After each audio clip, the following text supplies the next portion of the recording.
কলিযুগে মা যাগযজ্ঞ নয়, ব্রত পূজা নয়, ধ্যান তপস্যা নয়। কেউ যদি পূজা অর্চনা না করে ভগবান বলছে, কলিযুগের ভগবান বলছে অসুবিধা নাই। কেউ যদি যাগযজ্ঞ অনুষ্ঠান না করে ভগবান বলছে তাতেও অসুবিধা নাই।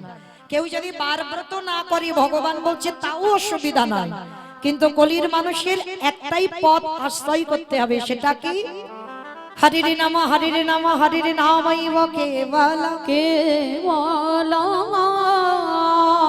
কলকা নাস্তেব নাস্তেব নাস্তেব গতির অন্যথা গতির অন্যথা। কলির মানুষের হরিনাম ছাড়া কোনো গতি নাই, কোনো গতি নাই, কোনো গতি নাই। আপনারা প্রশ্ন করবেন, মৌমিতা ও সব কীর্তনিয়ারা ওই কথাই একটাই কথা বলে হরিবাসরে, বলে হরিনাম শোনো, হরিনাম গাও, একাদশী করো, ভগবানের চরণ ভজন করো, তুলসী গাছে জল দাও। ও ছাড়া কীর্তনিয়াদের আর কোনো কথা নয়। কিন্তু মাইরা কীর্তনিয়ারা বলবে আর আপনারা শুধু কানে শুনে চলে যাবেন হবে না, একটু অনুভব করতে হবে। যে জায়গাটা বসেছে নববিধা ভক্তির মধ্যে ওই জায়গাটা প্রথম। মানে মনে করছেন আমি উঁচু জায়গাতে দাঁড়িয়েছি, কিন্তু না বাবা, আপনারা বসেছেন উঁচু জায়গায়। মানে সবার প্রথমে আপনাদের জায়গা দেওয়া হয়েছে শ্রবণম, তারপরে বলছে কীর্তনম। আগে কীর্তন নয়, আগে শুনতে হবে। যদি ঠিক ঠিক শোনার মতো শোনা যায়, এটাও একটা ভজনের মধ্যে পড়ে। তুমি যদি একনিষ্ঠ ভাবে মন প্রাণ দিয়ে হরি কথা, কৃষ্ণ কথা, ভাগবত কথা শোনো, সেটাও মা তোমার ভজনের মধ্যে পড়ে যায়। তাহলে ওখানে বসেও কৃপা পাওয়া যায়, আর এখানে দাঁড়িয়ে যদি ঠিক ঠিক কীর্তনের মতো কীর্তন করা যায়, সেখানেও মা ভজন হয়ে যায়। তাহলে এই দুটো জায়গায়ও ভগবানের কৃপা পাওয়া যায়। তাহলে ওই জায়গাটা বড় ধন্যাতি ধন্য জায়গা। আর ওই জায়গাতে বসে মা একটু অনুভব করতে হবে, সংসারের ভাবনা কিছুক্ষণের জন্য ভুলে যেতে হবে। কেমন অনুভব করতে হবে? কীর্তনিয়ারা যে বলে যাচ্ছে হরিনাম ছাড়া মানুষের কোনো গতি নাই, কোনো রাস্তা নাই, কোনো পথও নাই। শেষের দিনের সম্বল এই হরিনাম।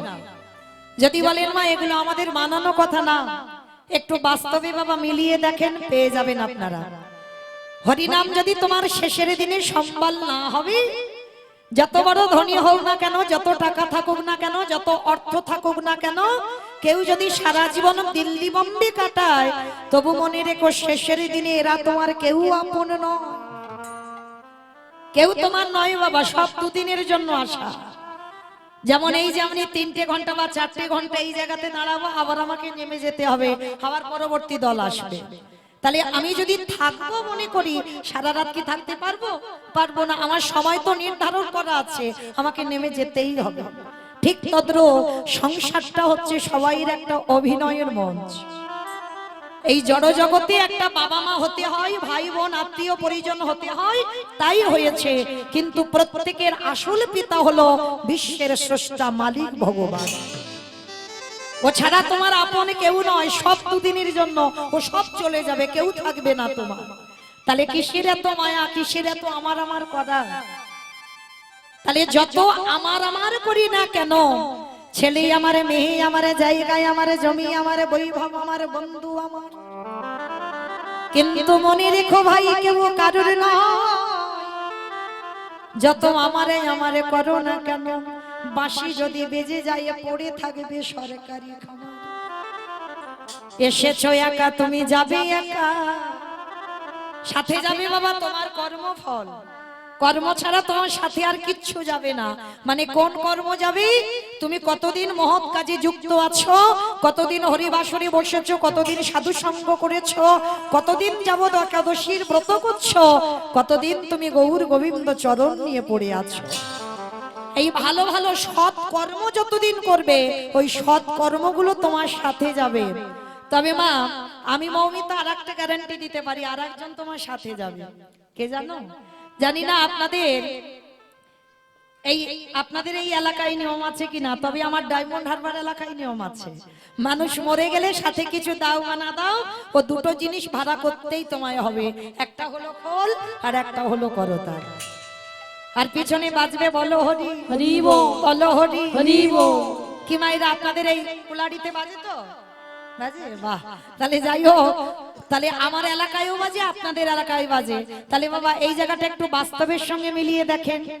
ঠাকুর বিসর্জন করতে যখন যাই বড় বড় ডিজে বক্স বাজে, কিংবা আপনাদের গ্রামে বাজে তো?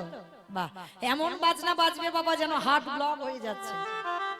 তাহলে সেটাও মা, তাকে বিসর্জনে দিতে যাচ্ছ, তখন তুমি লরিতে করে বাজনা বাজিয়ে যাচ্ছ। আর যেদিন আমাদের দেহ বিসর্জন হবে, একটা লরিতে করে বাজনা বাজিয়ে গেলে হতো না? নিশ্চয় হতো। তাহলে হচ্ছে না কেন? সেই জায়গায় আমাদের চৈতন্য হয়ে গেল।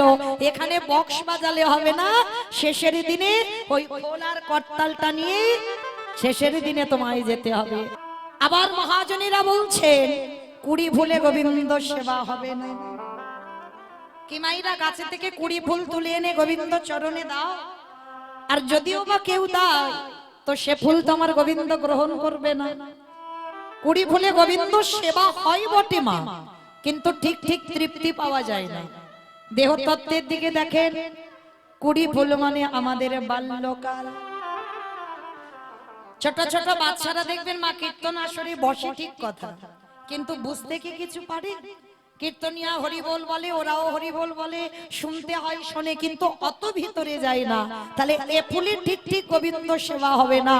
আবার দেখেন বাসি ফুলে তো হবেই না, মানে যেটা আমার গাছে ফুটেছিল কালকে আজকে ঝরে পড়ে গেছে, ও ফুলে সেবা হবে না।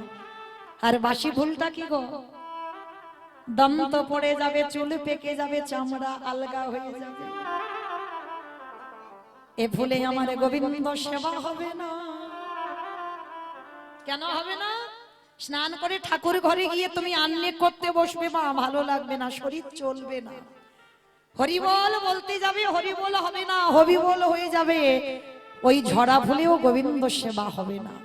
বার্ধক্য দশায় ভালো করে মন্দিরে বেশিক্ষণ কোমর নিয়ে বসতে পারবে না, বেশিক্ষণ তুমি ওই চন্দন ঘষে গোবিন্দ চরণে দিতে পারবে না। তাহলে সেবা দিতে গেলে বাবা আজকের ফোঁটা ফুল দিতে হবে। আর আজকের ফোঁটা ফুল সম আমাদের যৌবন কাল। ভগবান গোবিন্দ ভজন যারা করো, ভগবান বারে বারে বলেছে, আমি যৌবন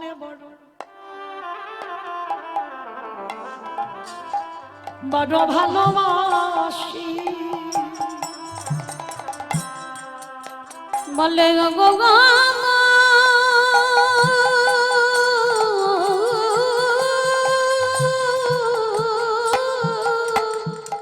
হরিবল হরিবল।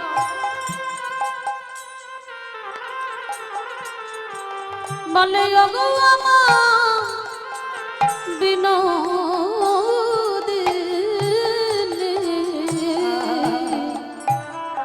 আমি যৌবনে বড়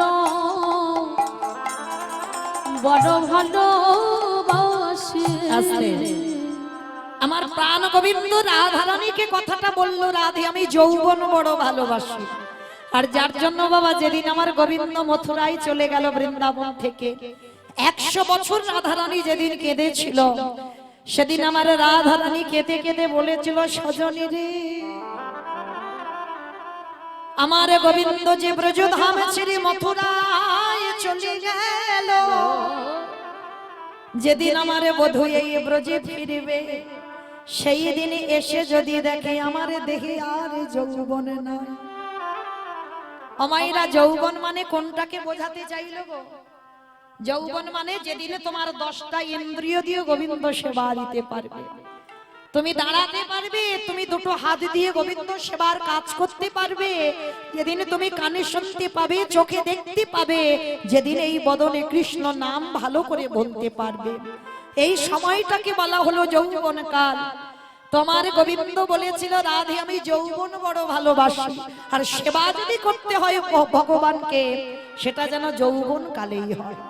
তাহলে সবাইকে শিখিয়ে দিল কি, সকাল সকাল ভজনে নামতে হবে। কেন?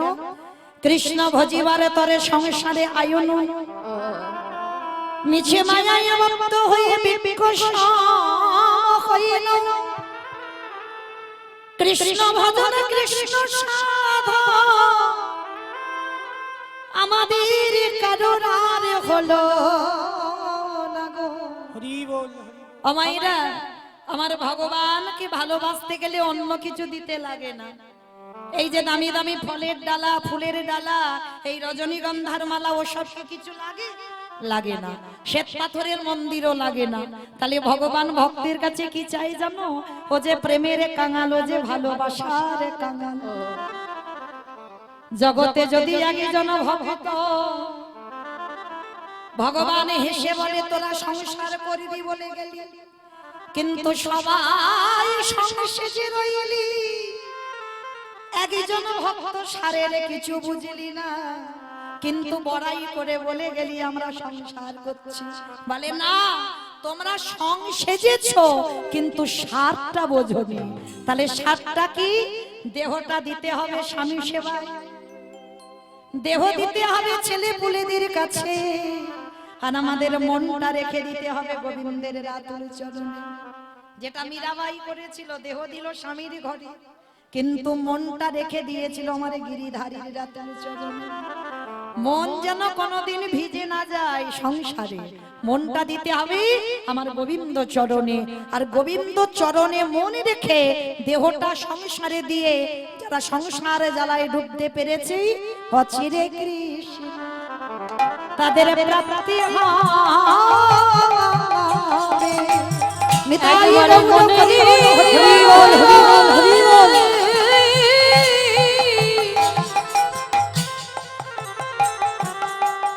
একবারে মনে দে কৃষ্ণ ভজন করলে তার অচিরে কৃষ্ণ প্রাপ্তি হবে।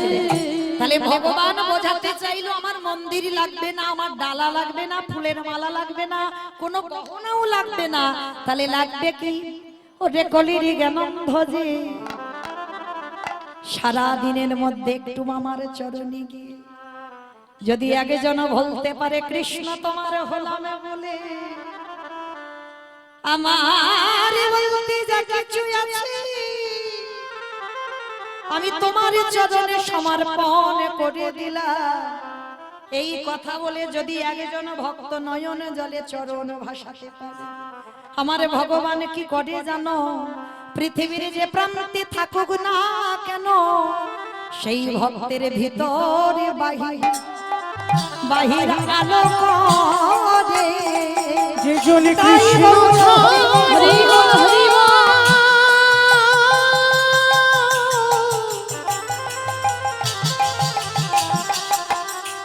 যে জনে কৃষ্ণ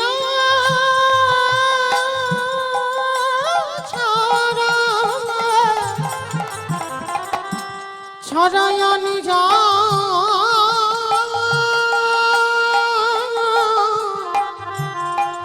জানি না, ও তার ভিতর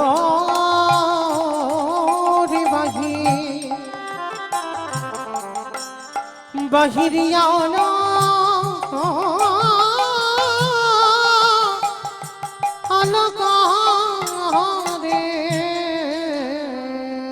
মায়েরা চলেন আজকে সেই ভগবানের চরণ আশ্রয় করে যারা আজকের এই লীলার ব্যয়ভার বহন করছেন, তাদেরকে সর্বাগ্যে একবার দণ্ডবত জানানো প্রয়োজন।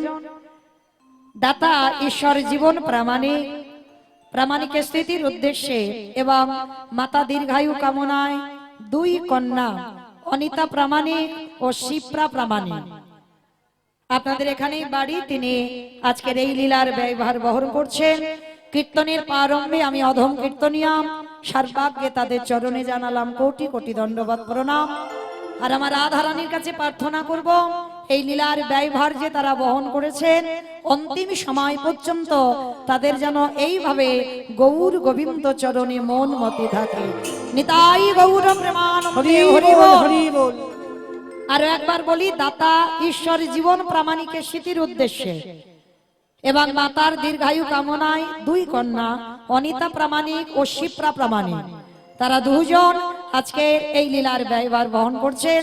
শুধু আমি আমার সম্প্রদায় নয়, যতজন ভক্তবৃন্দ সাধুগুরু বৈষ্ণব পদধূলা দিয়েছেন ওদের দুই বোনকে আশীর্বাদ করবেন, যেন সারা জীবন আমৃত্যু যতদিন বাঁচবে যেন এইভাবে ভগবত সেবায় যেন কিছু দিতে পারে। নিতাই গৌর প্রেমানন্দে হরি বল, হরি বল। তো মাইরা চলেন, আজকের আমরা একটুখানির জন্য যাব শ্রীধাম নদিয়া নবদ্বীপ ধাম। কি মাইরা যাবেন তো? সবাই যাবে? তা সবাই যদি চলে যায় কীর্তন হবে কাকে নিয়ে? বলে না, কেউ যাব না। কারণ এক্ষুনি যদি মাই রাত্রিবেলা মানে সন্ধ্যা হয়েছে যেতে চাও, তোমার স্বামী অনুমতি দেবে না, তোমার ছেলে বউ অনুমতি দেবে না, আর যারা ছোট ছোট আছো বাবা মাও অনুমতি দেবে না। তাহলে কি করব? বলে একজনকে কোনো অনুমতি নিতে লাগে না, সে কে গো? মন। মন হচ্ছে বড় স্বাধীন। তাহলে বাবা থাক, দেহগুলো ছেলে পুলে মানুষ করুক, স্বামীর ঘরে থাক, বাবা মার কাছে থাক, আর মনগুলো নিয়ে যাব সেই সুরধনী গঙ্গার তীরে। কেমন? তো চলেন সুরধনী গঙ্গার তীরে গিয়ে দেখব সত্যতে নারায়ণ, ত্রেতাতে রাম, দাপরে কৃষ্ণ, কলিতে গৌরাঙ্গ। প্রভু আমার যেদিন এলো, নবদ্বীপের অবস্থাটা কেমন জানো? আজ নদীগা উদয়গিরি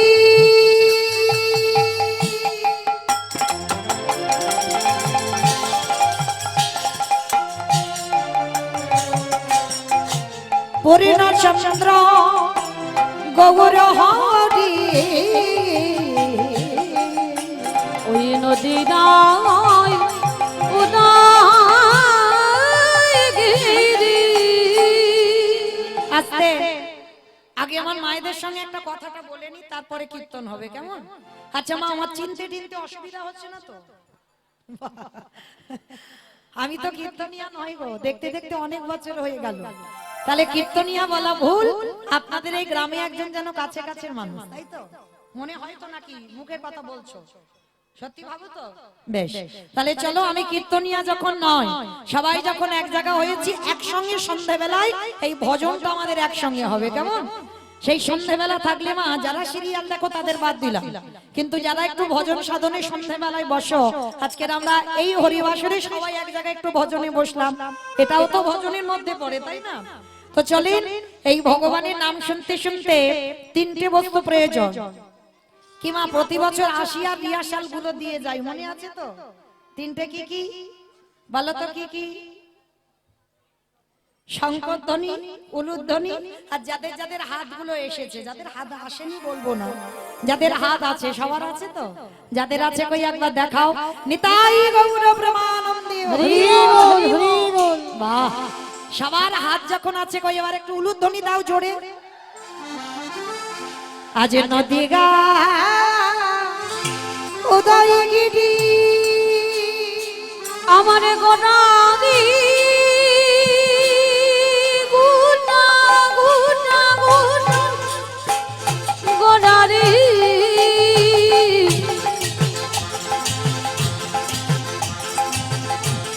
গোনা গোনা গোনা গোনারি, গুনা গোনারি।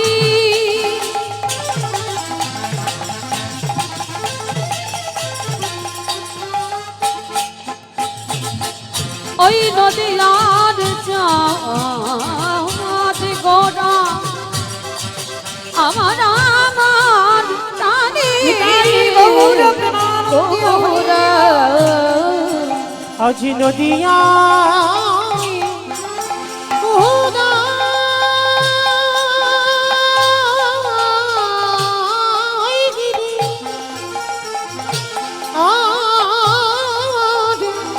পূর্ণ চন্দ্র আমার গৌরে হরি, আজ কৃপা করি হইল উদয়, আজ কৃপা করি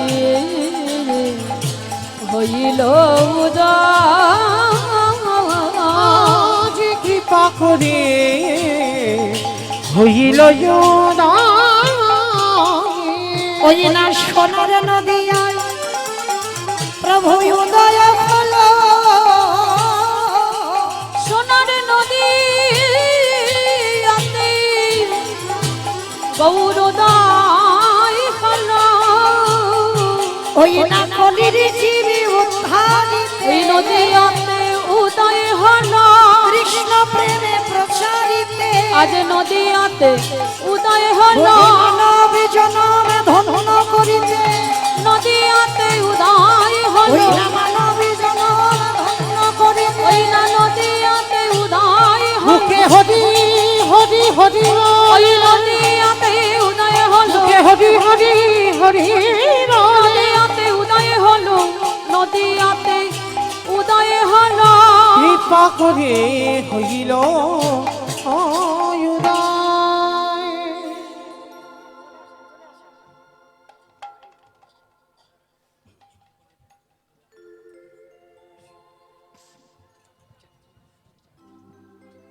একটু উলুধ্বনি মাইরা প্রেম সে।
হ্যালো হ্যালো হ্যালো, জয় নিতাই, জয় গৌর। দিদি ওদের দুজনের আশীর্বাদ করবে যেন ওরা প্রতি বছর এইরকম ভাবে দায়ভার নিয়ে যেতে পারে। সেই আশীর্বাদ যেন গৌর হরির কাছে একটু কৃপা করে ওদের আশীর্বাদ করুন।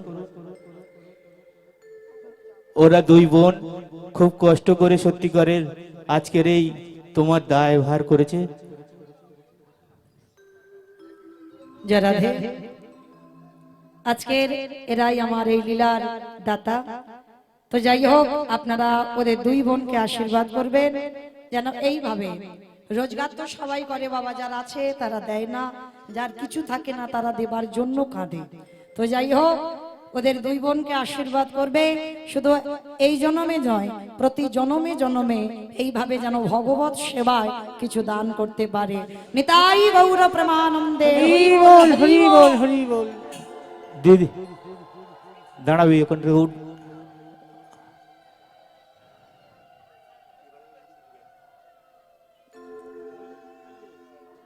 কই সভাপতি?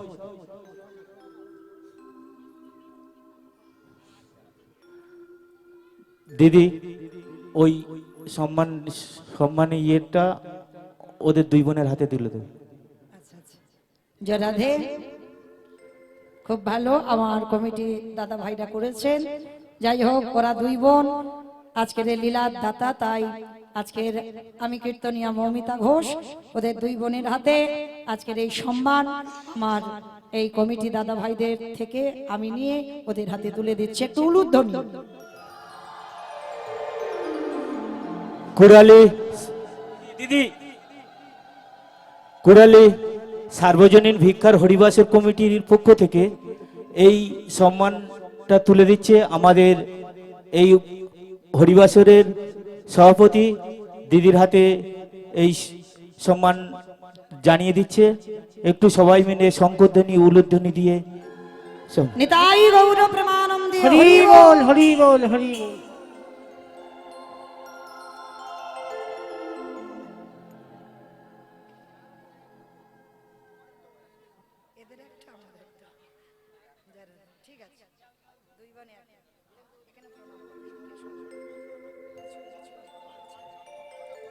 হ্যালো, আর একটা দাদা দিদির গলায় মালা দেবেন, সেই জন্যে প্রত্যেক ভক্তমণ্ডলী এবং ভক্তিমতী মায়েরা শঙ্করধ্বনি উলুধ্বনি দিয়ে একটু দিদিকে সম্বর্ধনা জানাবেন।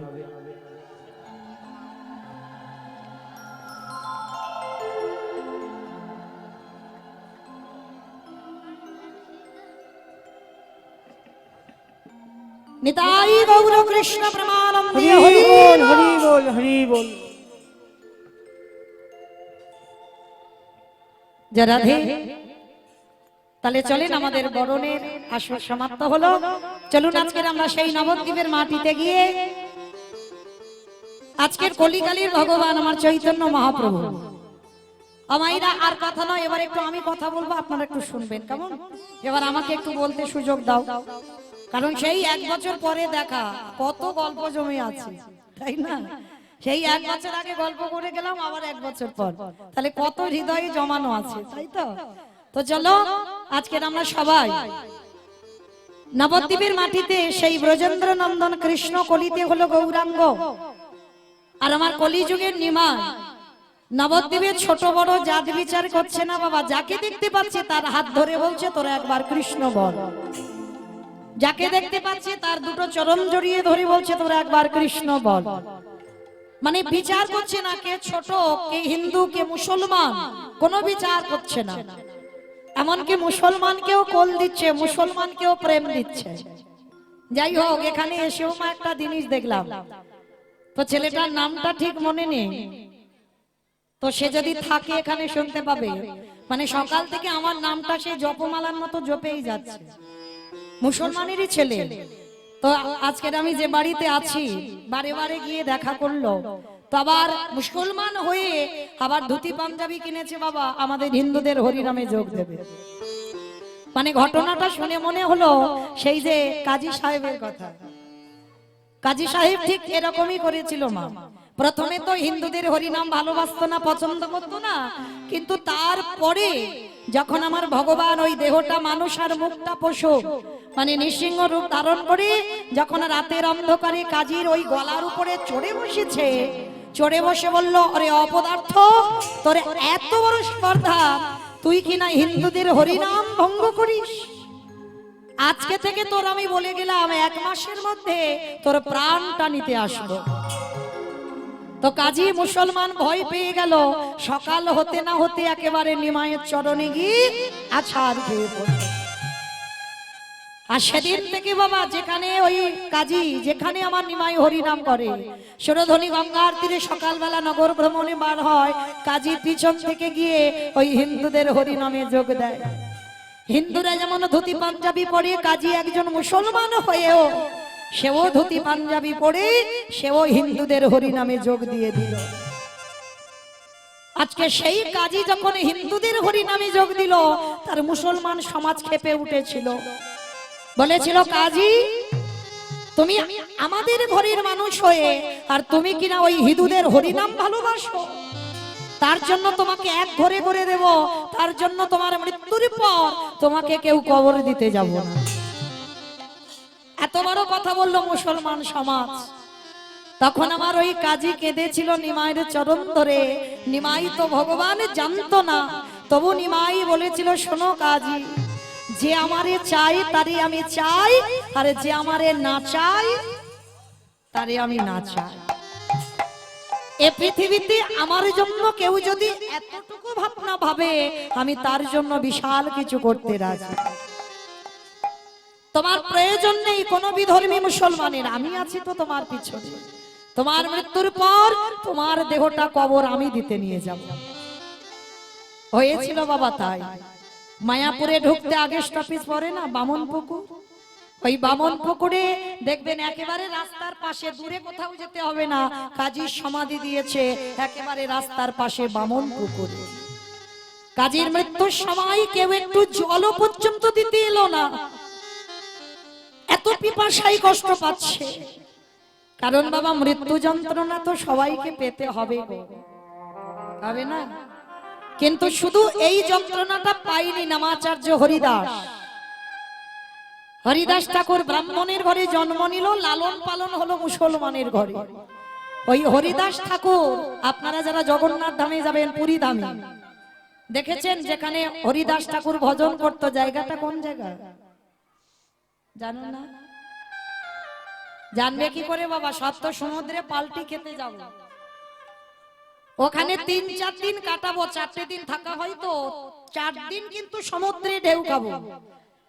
কিন্তু মূল্যবান জিনিসগুলো সবাই আমরা দেখি না। যেখানে ওই হরিদাস ঠাকুর প্রতিদিন ভজন করত, যে জায়গাটার নাম ছিল বাবা সিদ্ধ বকুলতলা। দেখেছো সিদ্ধ বকুল দেখেছো? কতজন দেখেছো? হাতটা তোলো তো দেখি। এই কজন? আচ্ছা, পুরীর জগন্নাথের ঢেউ কজন খেয়েছো? কই একবার দেখাও হাতটা। হ্যাঁ, দেখেছো? আমি ভুল বললাম মা? আমি ভুল বলি না।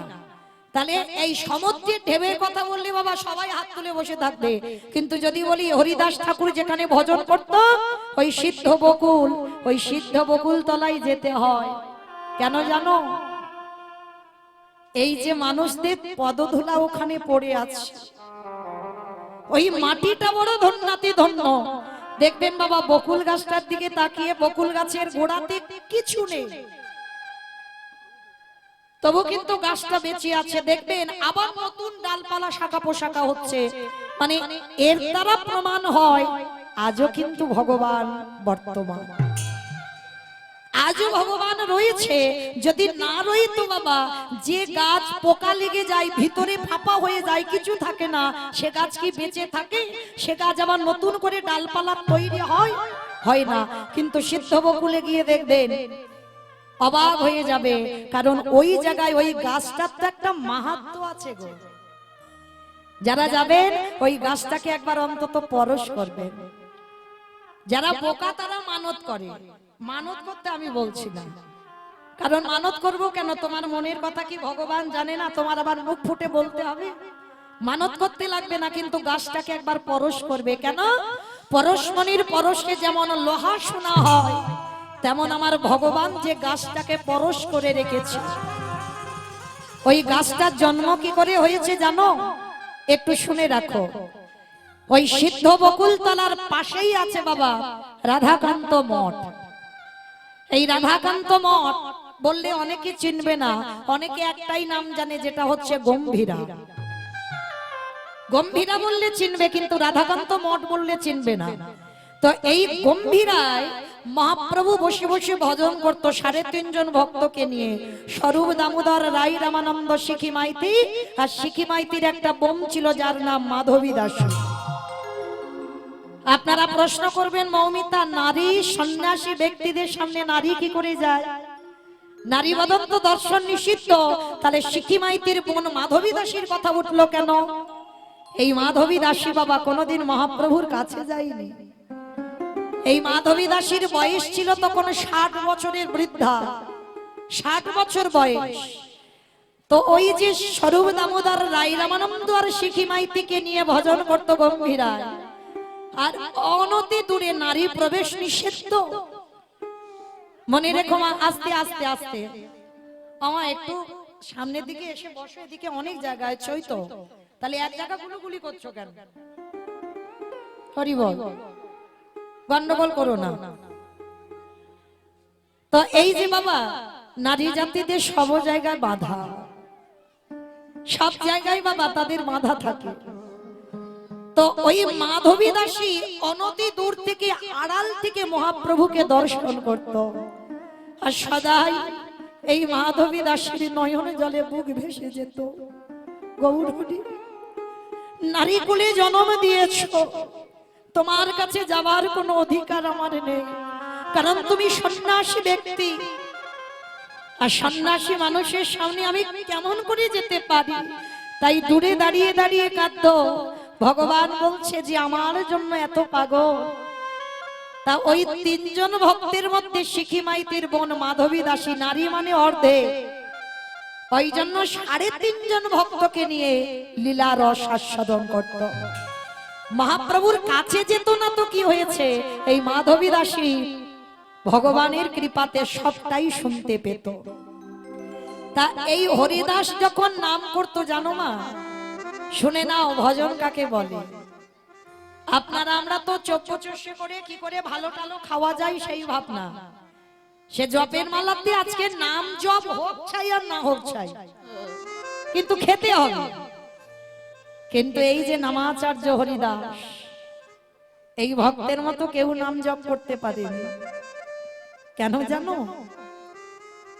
রুটি ওই আঠা করে খেলে অত সময় লাগবে, আমার সেই তো রুটি করে খেলে পেটের ভিতরে গলে যাবে। ভক্তের লক্ষণ দেখো, বলে তার থেকে আমি রুটি করব কেন, একটু গ্লাসে আঠা গুলে আমি খেয়ে নেব। কারণ যতক্ষণে আমি ওই রুটিটা বানাবো ততক্ষণে তো আমার নাম ভজন বন্ধ হয়ে যাবে। তার জন্য ওই গ্লাসে করে আটা গুলে বাবা হরিদাস খেয়ে নিত। এত ভজন সাধন ছিল, তা খাওয়া হতো না বলে মহাপ্রভু একদিন হরিদাসের কাছে গিয়ে বলছে, হরিদাস তুমি ভেবো না, তুমি ভগবানের নাম করে যাও, আর শোনো তোমার খাবারের ব্যবস্থা আমি করে দেব। ভগবান প্রতিদিন আমার মহাপ্রভু গম্ভীরা থেকে যেত সকালবেলা, কারণ আমার জগন্নাথ তো সেই ভোর 5টা থেকে আর সেই রাত 12টা পর্যন্ত খেতেই থাকে। কারণ জগন্নাথ মন্দিরে আমার জগন্নাথ শুধু খাওয়ার জন্য এসেছে। আর আমার মহাপ্রভু প্রতিদিন সচল জগন্নাথ অচল জগন্নাথ দেখতে যেত, কারণ আমার নিমাই তো বাবা আসল জগন্নাথ। আজকের ওই কাঠের মূর্তি দর্শন করতে যেত, আর প্রতিদিন আমার মহাপ্রভুর হাতে জগন্নাথের প্রসাদী দিত। আর সেই প্রসাদীটা আমার মহাপ্রভু নিজে না খেয়ে হরিদাসের জন্য নিয়ে আসত। মনে রাখতে হবে বাবা, ভজন জীবনে যারা নেমেছ, অধিক আহার নিষিদ্ধ, আবার অধিক ঘুমও নিষিদ্ধ। যারা যারা ভজনে নেমেছে দেখবেন বাবা, যারা ছবিতে দেখেন এই যে ষোড় গোস্বামী পাদ, হরিদাস ঠাকুর, মহাপ্রভুর পার্ষদ, এদের চেহারাগুলো দেখবেন বাবা কঙ্কাল সার, মানে দেহের হাড়গুলো গোনা যাবে। আহামরি এরা সুঠাম ছিল না কেন, এদের আহার যেমন হরিদাস ঠাকুর 24 ঘন্টায় একবার আহার করত, একবার। ভাবতে পারছেন অত সোজা নয়। এমনি এমনি কি ভগবান যেতে দিচ্ছিল না যখন হরিদাস ঠাকুর চলে যাবে পৃথিবী ছেড়ে? মহাপ্রভু কাঁদছিল, তোমার মতো আমায় কে ভালোবাসবে, তোমার মতো করে কি আমায় হরিনাম শোনাবে? আর সেই হরিদাস ঠাকুর ভজন করে মহাপ্রভু জগন্নাথের প্রসাদী হরিদাসের জন্য আনে, আর হরিদাসকে খাইয়ে দিয়ে আবার প্রভু আমার গম্ভীরায় নাম ভজনে চলে যায়। তো আজকে সকাল সকাল মহাপ্রভু উঠেছে, মা উঠে যখনই আমার জগন্নাথ মন্দিরে গেছে, সকাল সকাল প্রভু আমার যেই না হাতটা পেতেছে, জগন্নাথ কি প্রসাদী দিয়েছে জানো? একটা বকুল গাছে দাঁতন কাঠি। হরি বল। বকুল গাছের একটা দাঁতন কাঠি দিয়েছে, মানে বকুল গাছের ওই কাঠিটা আমার জগন্নাথ সকালবেলা দাঁত মেজেছে, আর প্রসাদী হিসাবে ওই দাঁতন কাঠিটা আমার মহাপ্রভুর হাতে দিয়েছে। মহাপ্রভু নিয়ে মনে মনে ভাবলো, হরিদাস আজ তোমার জন্য আমায় ফল মিষ্টি কিছু জুটলো না, তোমার জন্য আমার কাছে দাঁতন কাঠিটা এলো, কি করব বলো? যা এসেছে আমি তোমার জন্য তাই নিয়ে যাব হরিদাস। তো মহাপ্রভু ওই দাঁতন কাঠিটা নিয়ে গেছে হরিদাসের কাছে। হরিদাস নাম ভজন করছে, মহাপ্রভু গিয়ে ডাকছে, হরিদাস ও হরিদাস, গৌরহরি এসেছে। হরিদাস দেখো তোমার জন্য আজকে সকালে ফল মিষ্টি কিছু জুটলো না, কি পেয়েছো গৌরহরি? বলে দেখো এই একটা বকুল গাছের কাঠি পেয়েছি, খাও। কি করবে বলো? এইটুকু খেয়ে আজকের দিনটা কাটাও। তা বকুল গাছের অনেকটা বড় কাঠি তো একটুখানি ভেঙে ওইটুকু সেবা করেছে হরিদাস, আর সেবা করে যেটুকু বেশি আছে সামনে রেখে দিয়েছে। অতটা দাঁতন কাঠি আর কি পাওয়া যায়? তো যেই না রেখে দিয়েছে, রেখে দিয়ে গৌরহরি বলছে, ঠিক আছে হরিদাস তুমি ভজন করো, আমি আসছি। ভগবান চলে গেল, আর এদিকে হরিদাস বসে বসে নয়ন মুদ্রিত করে যখন একেবারে হরি নামে ডুবে গেছে। আরে পূর্ব আকাশ থেকে সূর্যদেব উদয় হয়ে যখন মধ্যাহ্নকালীন সময়ে আকাশে একেবারে মাথার উপরে, মানে এত রোদ এত তাপ, হরিদাসে বসে বসে ঘেমে যাচ্ছে, মানে এত রোদে ভক্ত কষ্ট পাচ্ছে। আরে কি আমার জগন্নাথে থাকতে পারে? হায় রে, এত কষ্ট পাচ্ছে আমার হরিদাস, এত কষ্ট করে আমার ভজন করছে, রোদে যে ওর ঘা পুড়ে যাচ্ছে। সেই বকুল গাছের দাঁতন কাঠি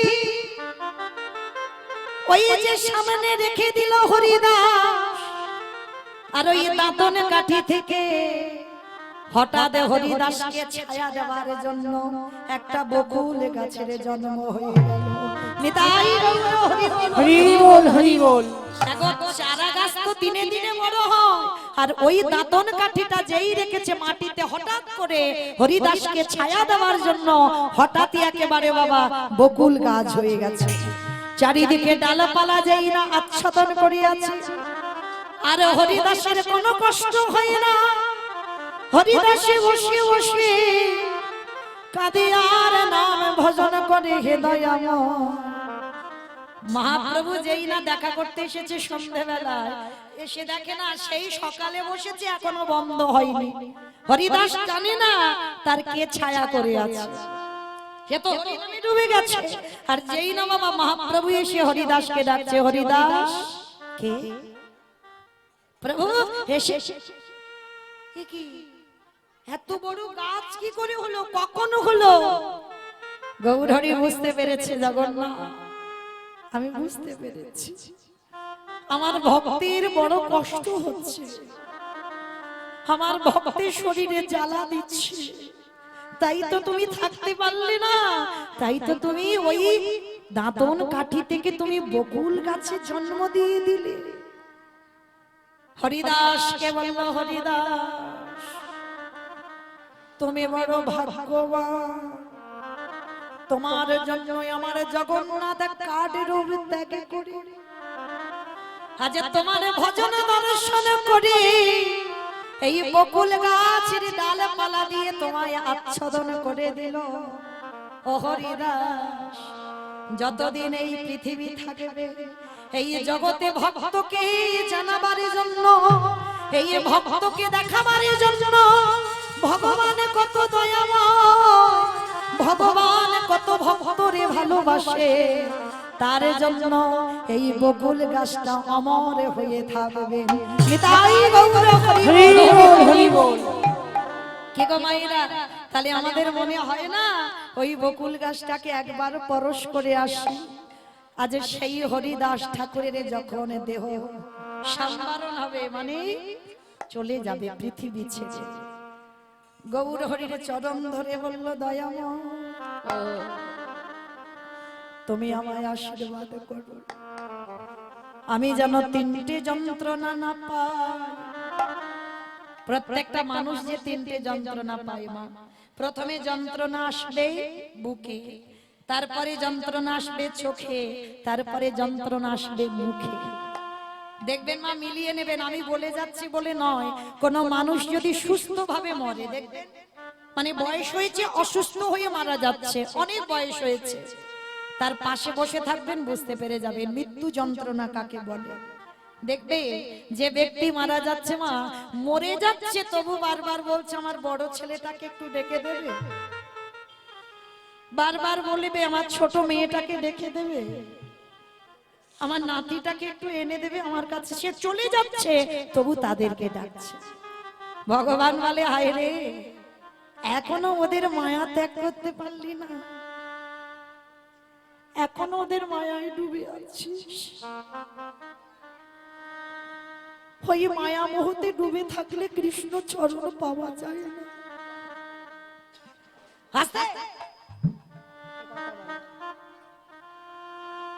বারবার বলে উঠলো, বলো না গৌরহরি। যেই না কাঁদছে, সেই হরিদাস ঠাকুর তিনটে জ্বালা পাইনি, যে জ্বালা আপনারা আমরা পাই। প্রথমে ভগবান চোখের পর্দা ফেলে দেয় বাবা, দেখবেন চোখে পর্দাটা ফেলে দেয় কেন? এতদিন যাদেরকে দেখলি ভুলে গেলি কৃষ্ণ চরণ, ভুলে গেলি আমার কথা, এখনো চলে যাবার সময়ও তাদের খুঁজছিস। চোখে পর্দাটা ফেলে দিল না, আর মরার সময় দেখবে মানুষ সবাই ঘিরে বসে আছে কিন্তু কাউকে দেখতে পাচ্ছে না। বারবার ছেলে পুলে নাতি পুতি আত্মীয় পরিজনকে খবর দেওয়া হয়, সবাই ঘিরে আছে, কিন্তু চলে যাবে সে চোখে দেখতে পাচ্ছে না। কেন? ভগবান চোখে পর্দাটা ফেলে দেয়। আর যখন চোখে দেখতে পায় না, জমদূত এসে বাবা বুকে চেপে বসে, এমন চেপে বসবে তুমি যে কাউকে কিছু বলবে, মরার সময় তোমার কোনো ভাষা থাকবে না, শুধু একটাই ভাষা থাকবে, গলা থেকে শুধু আ আ, কোনো শব্দ বার হবে না। ভগবান তখনই হাসে, ওরে এই হৃদয়ে কোনোদিন সাধুগুরু বৈষ্ণবের চরণ ধরলি না,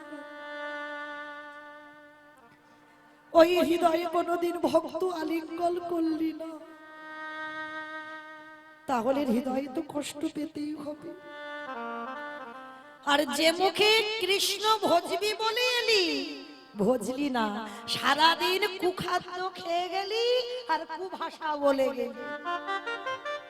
সারাদিন তোরা কত আবল তাবল বাচাল বলিতে পারো, তাহার ভিতরে কি একবারও কৃষ্ণ বলিতে না দো।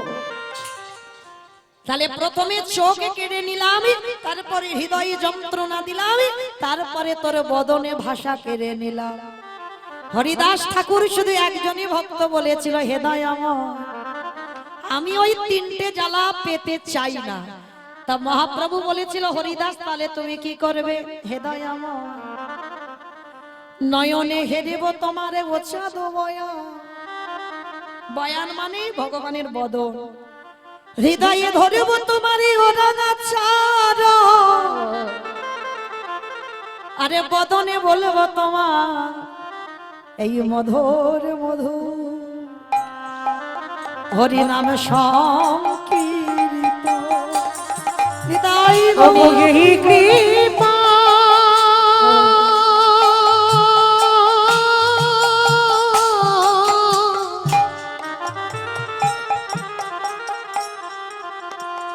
আমায় এই কৃপা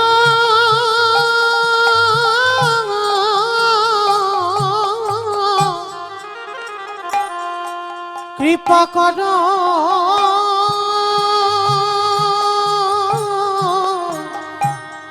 দয়া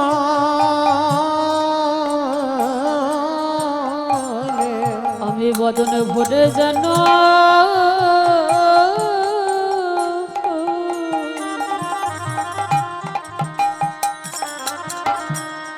যাবার কালে গাইতে পারি।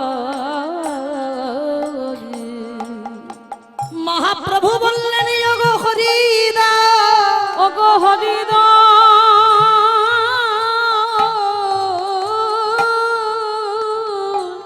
তুমি যদি চলে যাও, বলো বলো হরিদা,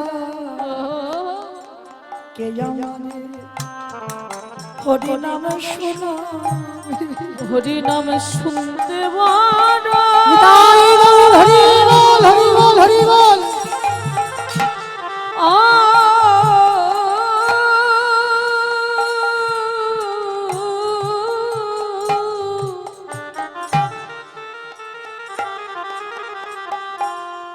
ওগো হরিদা,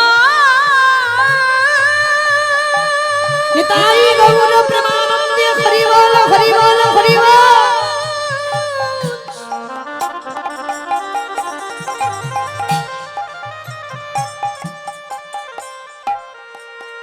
আমি তোমার মতো ভক্ত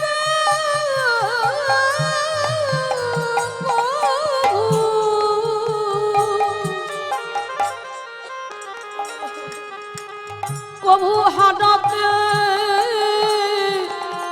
চাই না।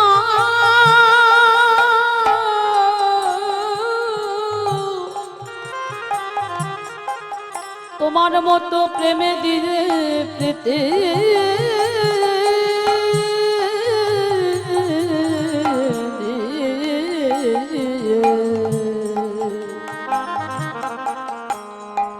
ওই মধুমাখা কৃষ্ণ না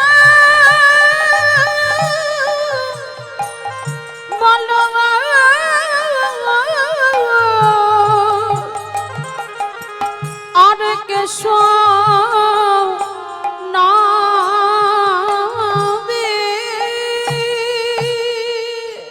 ঠিক ঠিক এই রকম জ্বালা বিধর্মী মুসলমান এক কাজীকে পেতে হয়েছিল। সেই কাজীর বার্ধক্যের পর যেদিন মৃত্যু হলো, আমার মহাপ্রভু নিজের হাতে করে নিয়ে ওই কাজীকে সমাধি দিল বামন পুকুরে।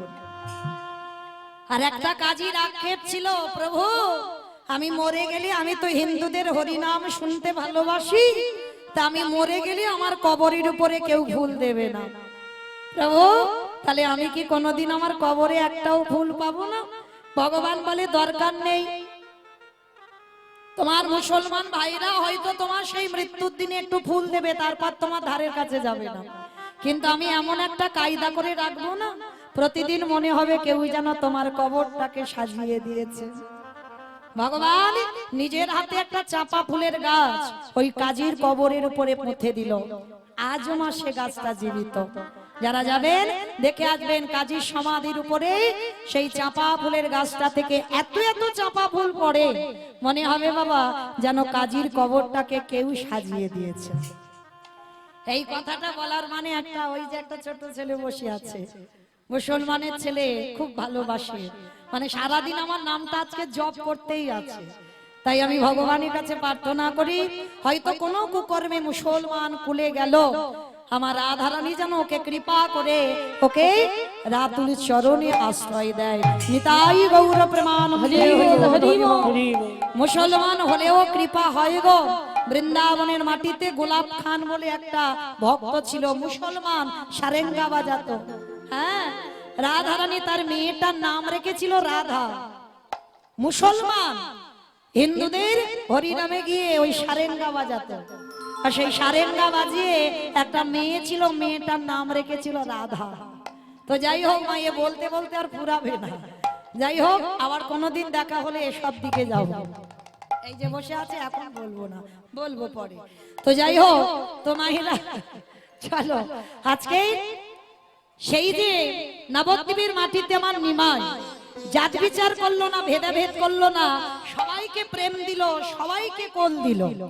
আর সবাইকে যখন প্রেম দিল, কোল দিল, সবাইকে বলছে আমার মহাপ্রভু তোরা হরি বল, তোরা কৃষ্ণ বল। কিন্তু বাবা একজনকে বলছে না, সে কে জানো? ভগবানের নিজের মা সচী ঠাকুরানী। মাকে একবারও বলছে না মা তুমি একবার হরিনাম করো। তোমার দাদা নিতাই চাঁদ এসে বলছে ভাই তুই তো সবাইকে বলছিস হরিনাম করো, হরিনাম করো, তোমরা উদ্ধার পাবে, কৃষ্ণ ভজ, সবাইকে বলছিস, কই আমার মাকে তো বলছিস না একবারও যে মা তুমি হরিনাম করো। নিমাই বলল দাদা গো, আমি মাকে কেন বলি না জানো,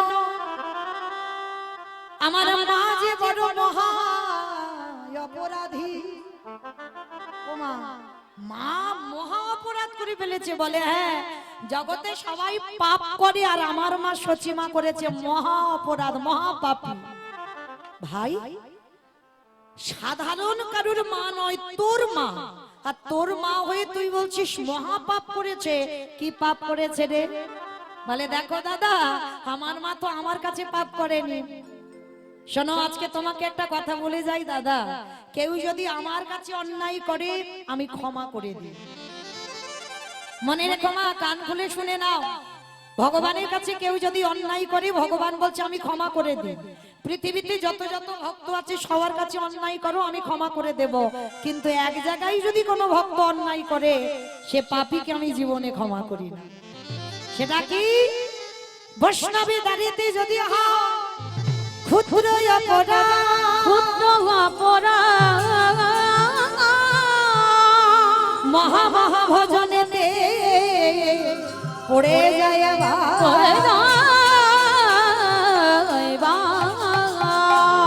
বৈষ্ণবী অপরাধে করে জীবা গঙ্গা স্নানে যা, গঙ্গা স্নানে যা, পতিত পাবনী গঙ্গা তারে দেখে দূরে সরে যা, দূরে সরে যা। বৈষ্ণব দেখে যে বানানো হয় মুন্ড, নান গায়ে মুন্ড, তার মুন্ড পড়ে যায় নরকের কুণ্ড, নরকের কুণ্ড। করো অন্যায় করো ক্ষমা আছে, কিন্তু বৈষ্ণবের দাঁড়িতে যদি হয় একটুখানি অপরাধ, মহা মহা ভজন সাধন তোমার সব নষ্ট হয়ে যাবে। যেমন বাবা নবদ্বীপের মাটিতে করেছিল না সেই চপল গোপাল, কি গো মা, চপল গোপাল কি সত্যি সত্যি করেছিল? নিজের ইচ্ছাতে করেনি বাবা, সঙ্গ। এই জায়গাটা মা খুব ভালো করে শুনবেন, অন্য আনমনা নয়। কীর্তনে মন দাও, এই আজকের দিন হয়ে গেলে আবার 1 বছরের জন্য বসে থাকতে হবে, আর তার ভিতরে কি আপ ডাউন হবে বাবা বলা যায় না। তাহলে একটু শান্ত হয়ে বসো। তাহলে এই যে চপল গোপালে যে বাবা অপরাধটা করলো, যার জন্য গলিত কুষ্ঠ ব্যাধি হলো, শেষেই লাঠি ঝাঁটা মেরে দূর করে নিস্তারিণী ঘর থেকে বের করে দিল। কি মায়েরা কাহিনীটা জানো তো? তাহলে নতুন করে বলতে হবে না। আচ্ছা বলো তো, এই যে গোপাল মানে চপল গোপাল, এ কি সত্যি নিজের ইচ্ছাতে অন্যায় করেছিল? করেছিল না। তাহলে করেছিল কেন? সঙ্গ। এই কথাটা বাবা খুব গুরুত্বপূর্ণ কথা। সঙ্গ তুমি কার করছো এইটা বাবা খুব ভালো করে লক্ষ্য করতে হবে। যারা আমরা সন্তান মানুষ করি মা, এইটা খেয়াল রাখতে হবে আমার সন্তান কাদের সঙ্গে মেলামেশা করে। যদি বাবা সতের সঙ্গ করো তুমি সৎ হবে, আর যদি অসতের সঙ্গ করো কেউ রোধ করতে পারবে না। ভগবানের 14 পুরুষের ক্ষমতা নেই তোমাকে রোধ করবে। তুমি অসতের সঙ্গ করলে তুমি অসৎ হবে হবে হবে। ওই জন্য সঙ্গটা বাবা ভালো করতে হবে। যার জন্য মহাভারতে বাবা পিতামহ ভীষ্মের মতো ব্যক্তি 12 জন বৈষ্ণবের মধ্যে তিনি 10 নম্বরের বৈষ্ণব, মানে বৈষ্ণব মাথার মণি। সেই বৈষ্ণব বাবা সরসজ্জায় 58টা দিন কত কষ্ট পেয়েছিল। কেন গো? মনে রেখো মা, শুধুমাত্র সঙ্গ দোষের জন্য। তুমি যে সঙ্গটা করছো সেটা তো আগে খেয়াল করতে হবে, আমি কি সতের সঙ্গ করছি না আমি অসতের সঙ্গ করছি, এটা খেয়াল রাখতে হবে। যার জন্য পিতামহ ভীষ্মকে কত কষ্ট পেতে হলো, মানে এতটাই কষ্ট পাচ্ছে বাবা, পঞ্চ পাণ্ডবরা এসে বলছে দাদু তুমি এবার মরে যাও। বলো তো বাবা, কত কষ্ট পেলে মানুষ তবে আত্মীয় পরিজনরা বলে দাদু তুমি মরে যাও। আর এই ভীষ্মের মতো বাবা সন্ন্যাসী, ভীষ্মের মতো ত্যাগ মহাভারতে বাবা কেউ করতে পারবে না। যারা ভীষ্মের চরিত্র পড়েছো, যারা ভীষ্মের চরিত্র জানো, ভীষ্মের মতো ত্যাগ আর ভীষ্মের মতো সংসারে থেকে যে বৈরাগ্য পালন, সেটা বাবা মহাভারতে ভীষ্ম একাই করে দেখিয়েছে। কিন্তু তথাপিও বাবা সেই ভীষ্মকে কত কষ্ট করে মরতে হলো দেখো। কেন? কর্মফল কোনদিন তোমায় ছাড়বে না, সঙ্গদোষ এটাও কোনদিন তোমায় ছাড়বে না। যার জন্য এত কষ্ট পাচ্ছে বাবা, শরীর থেকে রক্তগুলো জোরে জোরে পড়ে যাচ্ছে, ক্ষীণ হয়ে যাচ্ছে। কারণ ভীষ্মের তো ইচ্ছামৃত্য ছিল, মনে করলে মরবে আর মনে না করলে মরবে না। যুধিষ্ঠির যে ধর্মপরায়ণ সদা ধর্মের পথে থাকে, সশরীরে একাই গিয়েছিল বাবা স্বর্গবাস। সেই যুধিষ্ঠির মহারাজ বলছে দাদু তুমি এবার মরে যাও, তোমার কষ্ট আমরা আর কেউ দেখতে পাচ্ছি না, তুমি এবার মরে যাও। ভীষ্ম সরসজ্জায় পড়ে আছে না, মাথাটা নিচু হয়ে আছে। এর দ্বারা কি প্রমাণিত হলো? দেহে সব জায়গায় বান দিয়েছে বাবা, অর্জুনের তীর গিয়ে গেঁথে রেখেছে, কিন্তু মাথাতে কোনো বান ছিল না, নিচু হয়েছিল। কেন? ভীষ্ম তো একজন বৈষ্ণব, জগৎকে শেখালো যারা বৈষ্ণব পদ অবলম্বন করছো আগে সাধুগুরু বৈষ্ণব ভক্তদের চরণে নত হতে শেখো। ভীষ্ম শিখিয়ে গেল, মাথাতে কোনো তীর ছিল না, মাথাটা নিচু করে যুধিষ্ঠিরকে বলল যুধিষ্ঠির আমি যে মরব, আমি মরেও তো শান্তি পাবো না। কেন দাদু? তুমি মরেও শান্তি পাবে না কেন? বলে পাবো কি করে? একজন যদি আমায় ক্ষমা না করে, আমি তো সব থেকে বড় অপরাধী তার কাছে। দাদু সে কে? তুমি একবার বলো, আমরা এক্ষুনি তাকে নিয়ে আসবো। সে যে বড় অভিমানী গো, আমার উপরে তার খুব অভিমান। আসবে না, আমি যদি 1000 বার বলি সে আসবে না। আর সে না এলে, আমাকে ক্ষমা না করলে আমি মরেও শান্তি পাবো না। দাদু সে কে? বলে যার নাম হলো দ্রৌপদী। আমি তো দ্রৌপদীর কাছে অপরাধী হয়ে আছি। দাদু তুমি দ্রৌপদীর কাছে অপরাধী হয়ে আছো? হ্যাঁ, তোমরা হয়তো ভুলেছো, কিন্তু আমি ভুলিনি। ওই মেয়েটাকে পুরুষ সভার মাঝখানে দাঁড় করিয়ে বিবসনা করতে চাইলো। সবার প্রথমে দ্রৌপদী তো আমার কাছে সাহায্য চেয়েছিল। দ্রৌপদী হাত জোড়ো করে বলেছিল, দাদু তুমি কিছু করো, কারণ তুমি তো এদের মধ্যে সব থেকে বয়স জ্যেষ্ঠ। আর একটা নারীর যদি সম্মান চলে যায়, তাকে এই সমাজ আর নারী বলবে না। দাদু তুমি কিছু করো। সেই সময় ভীষ্ম শোনার সঙ্গে সঙ্গে মাথাটা নিচু করে নিয়েছে। অস্ত্রগুরু দ্রোণাচার্যের দিকে তাকিয়েছে, গুরুদেব তুমি তো কিছু বলো। দ্রোণাচার্য মাথা নিচু করে নিল। যা যে নারীটার 5-5টা বীরের মতো স্বামী, তাদের কাছে হাত জোড়ো করে বলল, তোমরা যে আমাকে খেলার পণ করলে, কই একবারও আমার অনুমতি নিলে না। বলতে পারো আমার কোথায় দোষ ছিল? এই কুরু সভায় পাশা খেলায় তোমরা আমাকে পণ হিসাবে দাঁড় করিয়েছো। তোমরা জানো একটা নারীর সম্মান চলে গেলে সে নারীটার দুর্গতিটা কি হয়? 5-5টা স্বামীর দিকে সাহায্য চাইছে দ্রৌপদী। 5-5টা স্বামী বীরের মতো তারা মাথা নিচু করে আছে। এর দ্বারা কিন্তু বাবা মহাভারত একটা শিক্ষা দিয়েছে।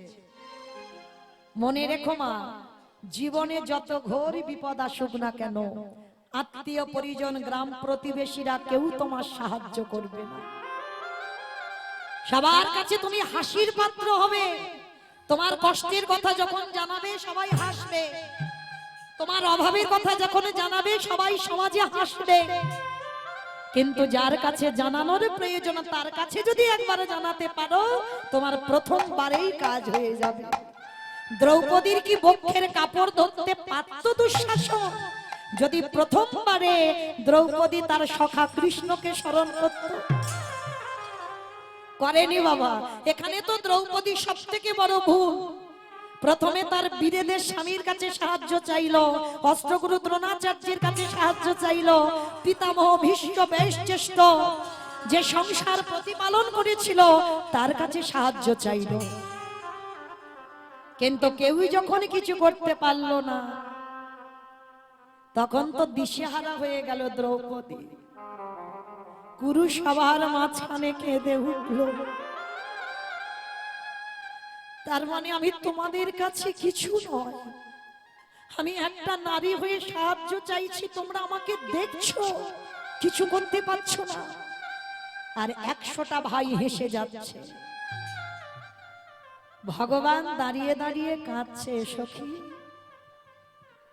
এখনো তুমি আমার ডাকবার কথা মনে করছো? সবাইকে ডাকছো, সবার কাছে সাহায্য চাইছো, এখনো তোমার আমার কথা মনে হচ্ছে? যখন বাবা এইবার বক্ষের কাপড়টা ধরে একেবারে টেনে নেবে, সব শেষে মনে পড়ল দ্রৌপদী, সখা এই দেহ মন প্রাণটা তো আমি তোমার চরণে দিয়েছি।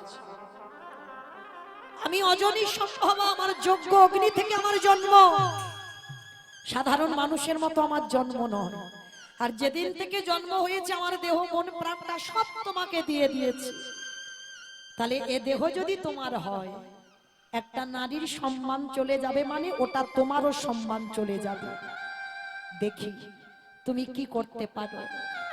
এইবারে যখন দুঃশাসন বস্ত্র ধরে টানছে, এক হাত দিয়ে ডাক দিল, হে ব্রজেন্দ্র নন্দন কৃষ্ণ দেখা দাও। ভগবান আসছে না। হে দ্বারকাধিপতি কৃষ্ণ আসছে না। হে গোলকপতি কৃষ্ণ আসছে না। তিনবার ডাকা হয়ে গেল, দ্রৌপদী কৃষ্ণ আসছে না। যখন এলোই না তখন বলে উঠলেন, ও তার মানে আমি এক হাতে এখনো বস্ত্র ধরে আছি বলে তোমার এত অভিমান? বেশ, এবার আমি দেখি তুমি কি করতে পারো। এইবার বক্ষের কাপড়টা ছেড়ে দিয়ে একবার আত্মনিবেদন করে বলল, হে প্রাণপতি দেখা দাও, হে প্রাণপতি দেখা দাও, হে প্রাণপতি দেখা দাও, হে প্রাণপতি দেখা দাও, হে প্রাণপতি দেখা, হে প্রাণপতি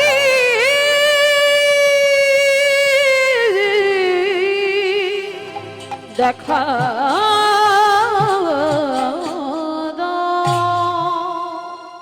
যেই না প্রাণপতি বলল, বক্ষের কাপড়টা শেষ হয়ে যাবে, ভগবান আঙুল থেকে কাপড়টা খুলে জুড়ে দিয়েছে।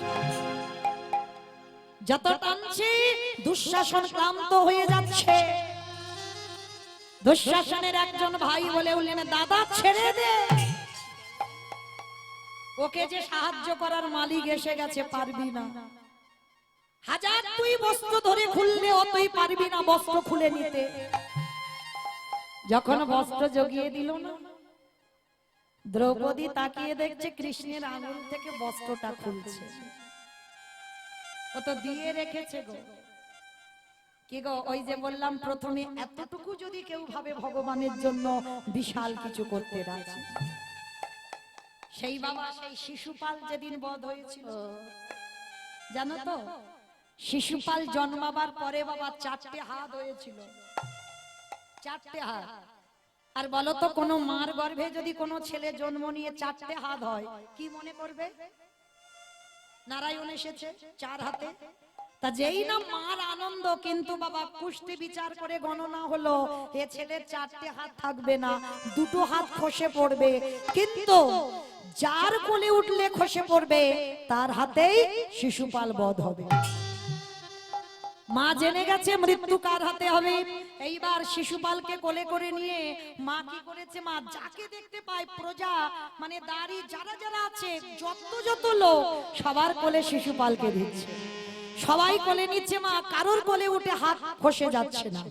তো যখনই যাচ্ছে না, এইবার শিশুপালের মা চিন্তায় পড়ে গেছে, তাহলে কি এমন ব্যক্তি আছে যে আমার ছেলেকে কোলে নিলে আমার ছেলের হাত দুটো খসে যাবে।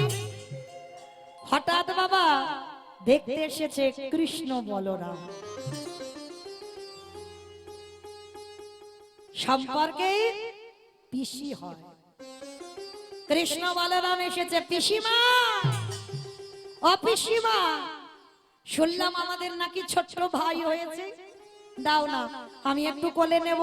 বলাই দাদা বলছে, এই কৃষ্ণ তুই আগে নিবি না, আগে আমি নেব, আমি বড়। 2 ভাইয়ে ঝগড়া বেঁধে গেছে। কৃষ্ণ বলে শিশুপালকে আমি নেব, বলরাম বলছে আমি নেব। আর 2 ভাই ঝগড়া করছে। তো আজকে শিশুপালের মা বলছে, দাঁড়া দাঁড়া বাবা দাঁড়া, এক এক করে নিবি। বলরাম বড়, আগে বলরাম নেই। একবার বলরামের কোলে দিয়েছে শিশুপালকে। শিশুপালকে কোলে করে নিয়েছে, আদর করেছে। এইবার কৃষ্ণ এসেছে। কৃষ্ণ বলছে, দাদা এবার একটু আমাকে দে, আমি ভাইকে কোলে করে নি। এইবার যেই না, আমার কৃষ্ণ তো সব জানে গো, আমি না নিলে ওর 2টো হাত খসবে না। এইবার কৃষ্ণ জোর করে যেই না ভাইকে নিল, সঙ্গে সঙ্গে কৃষ্ণের কোলে উঠে 2টো হাত খসে পড়ে। আর যেই 2টো হাত খসে পড়লো, সঙ্গে সঙ্গে শিশুপালের মা চমকে উঠেছে। কারণ কুষ্টি গণনা হয়ে গেছে বাবা, যার কোলে উঠলে 2টো হাত খসে যাবে, তারই হাতে শিশুপাল বধ হবে। সঙ্গে সঙ্গে কৃষ্ণের হাতটা নিয়ে শিশুপালের মা মাথায় দিয়েছে। কৃষ্ণ, আমি তোর পিসি, পিসি মানে মায়ের সমান, কথা দে বাবা, আমার ছেলেকে কোনোদিন তুই মারবি না। ভগবান এসে উঠেছে, ও পিসি তুমি এসব কি কথা বলছো? আমাদের ভাইও, ও ছোট, আমি কি করে ওকে মারতে পারি? বলে হবে, ওর কুষ্টিতে লেখা আছে। ভগবান অন্তর্যামী সব বুঝতে পেরেছে। মনে মনে বলল, পিসিমা কর্মফল তো ছাড়বে না। আমি যতই ভাইকে বাঁচাতে চাই না কেন, ওর কর্ম তো নিয়ে যাবে। সেদিন আমার করার কিছু থাকবে না। তবু পিসিমা তোমার মাথা ছুঁয়ে প্রতিজ্ঞা করলাম, আমার ভাইয়ের 100টা অপরাধ ক্ষমা করে দেব। আর যেদিন একাধিক হবে সেদিন আমি ক্ষমা করব না। একাধিক যেদিন হবে সেদিন আমি ওকে বধ করব, সেদিন আমাকে কেউ ধরে রাখতে পারবে না। আর যেদিন একাধিক পূর্ণ হলো সেদিন বাবা সভার মাঝখানে সবাই রতি মহারথীরা আছে, দাঁড়িয়ে আছে কৃষ্ণ। শিশুপাল অপমান করছে গোপালার ছেলে। একটা পরস্ত্রী দ্রৌপদীকে সখী বলে ডাকে। তুমি কি মনে করেছো আমরা কেউ কিচ্ছু বুঝি না? যে নারীটার 5-5টা স্বামী, সেই নারীকে তুমি সখী বলে ডাকো কেন? বারবার যখন কৃষ্ণকে অপমান করছে, এতটাই অপমানিত হলো কৃষ্ণ, এত কথা বলছে, পূর্ণ হয়ে গেল শিশুপালের পাপের ঘোড়া। আর যখনই পূর্ণ হয়ে গেল, সুদর্শন চক্র নিয়ে শিশুপালের মস্তকটাকে ছেদন করে দিল। আর যখনই ছেদন, সবাই দেখছে শিশুপালের দেহ একদিকে পড়ে আছে, মাথা একদিকে ছটফট করছে। সবাই মিলে বাবা শিশুপালের ওই মাথার দিকে তাকিয়ে আছে। কিন্তু যে আঙুলে কৃষ্ণ সুদর্শনকে আহ্বান করেছিল, এত ক্রোধ ভগবানের হয়েছিল। কারণ ভক্তকে নিয়ে ভগবানকে যখন কিছু বলা হয়, ভগবান সহ্য করতে পারে না। যে আঙুলে সুদর্শন ধরেছিল, আঙুলটা কেটে গিয়ে রক্ত ছুঁড়ে ছুঁড়ে পড়ছে। সবাই রতি মহারথীরা সবাই দাঁড়িয়ে আছে। সবার মাঝখান থেকে দ্রৌপদী, সবার মাঝখান থেকে স্বামী গুরুজন কারোর বিচার করলো না। সবার মাঝখান থেকে গিয়ে নিজের বস্ত্রটা ছিঁড়ে দিয়ে কৃষ্ণের আঙুলে বেঁধে দিয়েছে। ভগবান দ্রৌপদীর পানে চেয়ে বলছে, সখী তুমি আমায় এত ভালোবাসো, লজ্জা ঘৃণা ভয় কিছু করলে না, তুমি তোমার সম্মানের চিন্তা করলে না, তোমার নিজের লজ্জার বস্ত্র ছিঁড়ে আমার আঙুলে বাঁধলে।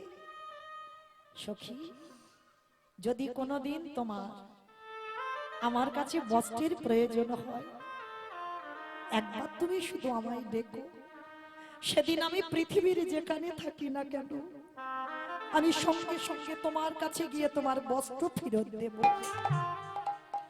আজকের ভগবানের তো মনে পড়ে গেছে দ্রৌপদীর সেই কথা, দিয়ে রাখলে তো ভগবান দিতে বাধ্য, কোনো ভুল নেই, দেবেই দেবে, দিয়ে রাখলেই ভগবান দেবে।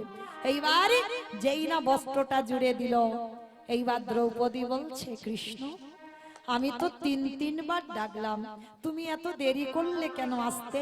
ভগবান বলছে, সখী আমি দেরি করিনি, তুমি ডাকতে দেরি করেছো। আমি তো ভক্তির দরজায় দাঁড়িয়ে আছি। যদি একজন ভক্ত এই মায়া মোহ ত্যাগ করে যদি কৃষ্ণ তোমার হলো না বলে, হ্যাঁ কৃষ্ণ তোমার হলো বলি, যদি একজন ভক্ত ডাকারের মতো ডাকতে পারে, আমি তার দরজায় দাঁড়িয়ে যাই। দ্রৌপদী তুমি প্রথমে আমায় কি বলেছো? বলে কেন? আমি বললাম ব্রজেন্দ্র নন্দন কৃষ্ণ। তোমার হস্তিনাপুর কোথায় আর বৃন্দাবন কোথায়? টাইম লাগবে না আসতে? তারপরে কি বলেছো? হে দ্বারকাধিপতি কৃষ্ণ দেখা দাও। কোথায় হস্তিনাপুর আর কোথায় দ্বারকা? 3 দিনের পর, আসতে টাইম লাগবে না? তারপরে কি বলেছো? হে গোলকপতি কৃষ্ণ দেখা দাও। কোথায় হস্তিনাপুর আর কোথায় গোলক? আসতে টাইম লাগবে না? বাহ, তাহলে 3 বারের ডাকে এলে না, 4 বারের ডাকে এলে কেন? সখী 4 বারে কি বলেছো বলো? বলে কেন? আমি 4 বারে বললাম, হে প্রাণপতি দেখা দাও। ভগবান হেসে বললেন, বোকা নারী, তুমি যখনই বলেছো প্রাণপতি দেখা দাও, তোমার হস্তিনাপুর কোথায় আর তোমার প্রাণটা কোথায়? এই জগতে যদি কোনো ভক্ত একবার প্রাণপতি বলে ডাক দিতে পারে, আমি পৃথিবীর যেখানে থাকি না কেন আমি তারই দরজায় বন্দী হইব। একেবারে প্রেমে দিলে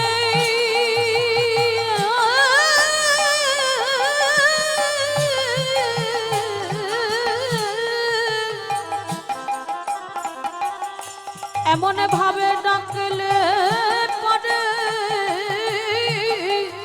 আমি তার দরজায় বাধা রই গো।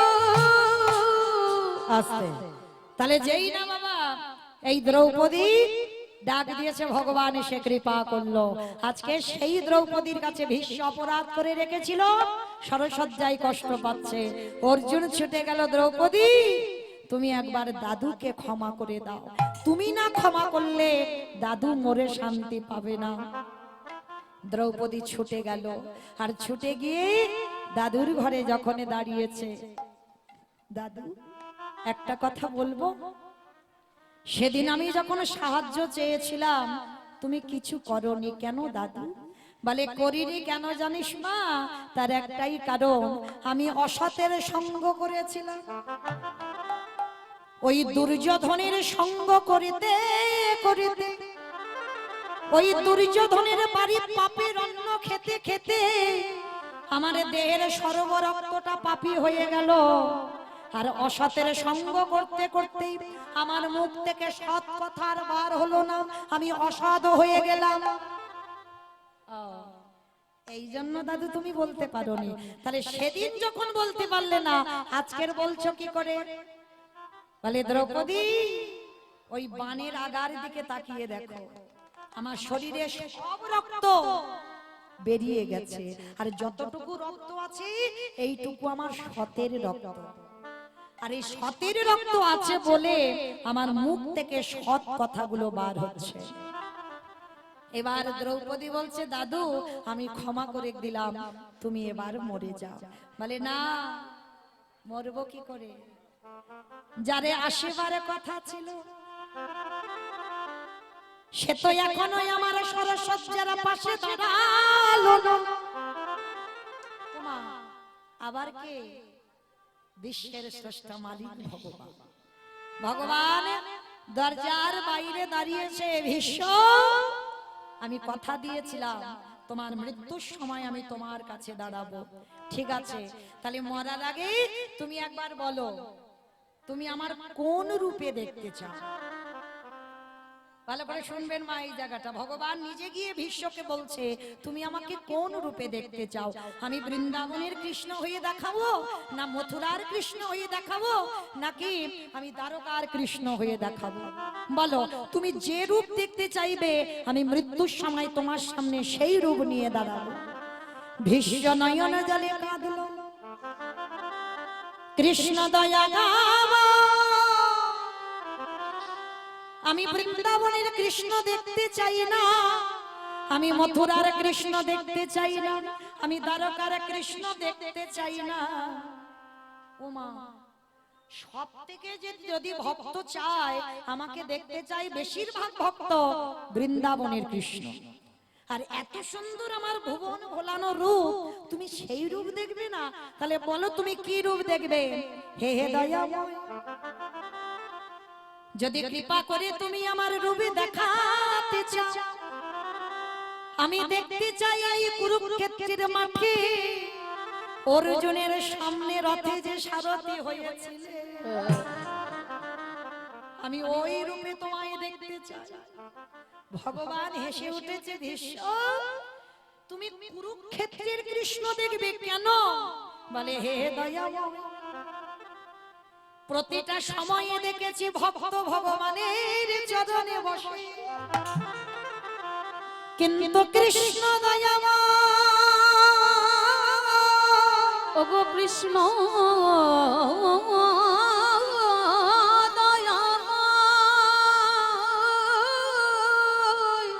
ওই শুধু কুরুক্ষেত্রের মাঠে আমি নিজে দর্শন করলাম, তুমি অর্জুন সখাকে বসিয়েছো উপরে, আরে তুমি দাঁড়িয়েছো তার চরণের নিচে, তুমি নিজে ঘোড়ার লাগামে ধরে দাঁড়িয়ে আছো, দেখে মনে হচ্ছে তুমি ভগবান হয়ে ভক্তের চরণে বসেছো।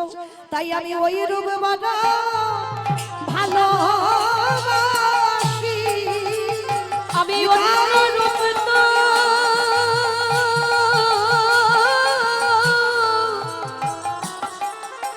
দেখতে চাই না গো, আমি ওই রূপ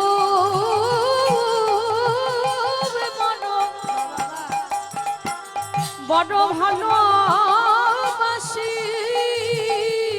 কৃষ্ণ দয়াময়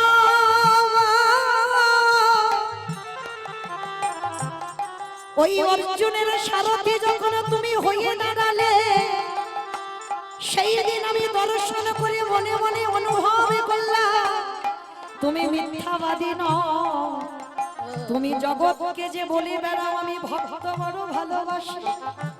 তাই কুরুক্ষেত্রের মাঠে তোমাকে দর্শন করি আমি নিজে চোখে দেখলাম সত্যি তুমি ভক্তাধীন ভক্ত বাৎসল্য ভগবান। তাই তো অর্জুনের সামনে তুমি দাঁড়ায়ে রইলে, তুমি যে ভক্ত বড় হরি বল হরি বল। ও